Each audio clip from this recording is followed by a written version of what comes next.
Where have you been? Where have you been up to this point? You look at your life, you look at what you produce. Is it giving you what you want? Are you living on purpose? Are you living your dream? Are you acting on your ideas? The most important conversation you ever have is the one you have with yourself. You wake up with it, you walk around with it, eventually you'll act on it.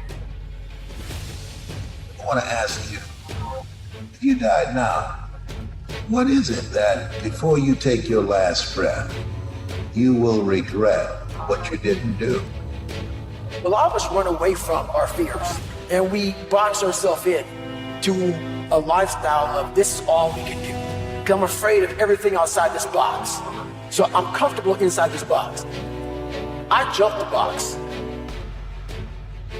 I was sick and tired of not facing the fact that I've allowed life to make me feel like a loser.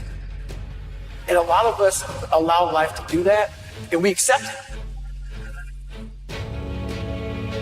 And a lot of us talk about how we believe in God. We believe in something higher than us. If that is the truth, you won't allow yourself to feel that. The true change comes from you. The true change comes from within us. That's where it comes from. Each individual taking ownership of what they need to do in life. Period. That's all it comes down to.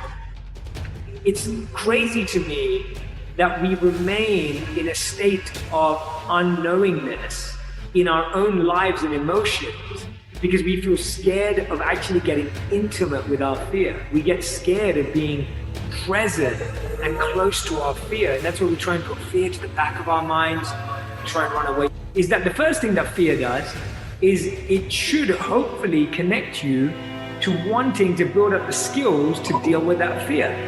A lot of our responses are we freeze, we get stuck, or we run away.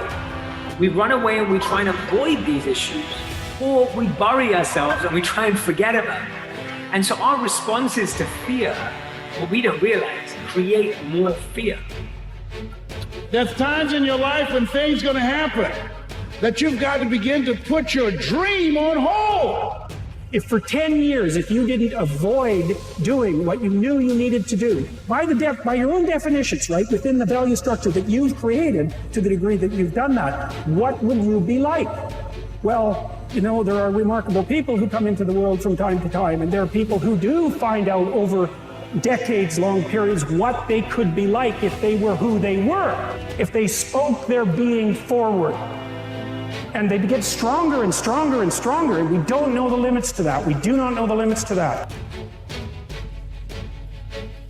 And so by being all in, I'm bringing all of me to it. I'm bringing myself to the situation. You gotta start protecting your life. Everybody don't deserve you. Everybody don't deserve access to your life. Because you're not everything you could be, and you know it. Perhaps there's another way that you could look at the world, and so what it would reflect back to you would be much better than what it reflects back to you now. Breakdowns happen right before breakthroughs. So I pray you break that cycle that's trying to break you. I pray you kill those thoughts that are trying to kill you. No mistake is too great as long as you forgive you. You always have a choice. Never stay silent about your battles. Give your pain a voice. It's okay to not be okay. We're all one struggle away. Your change is gonna come. You just keep believing day by day. This storm will eventually run out of rain.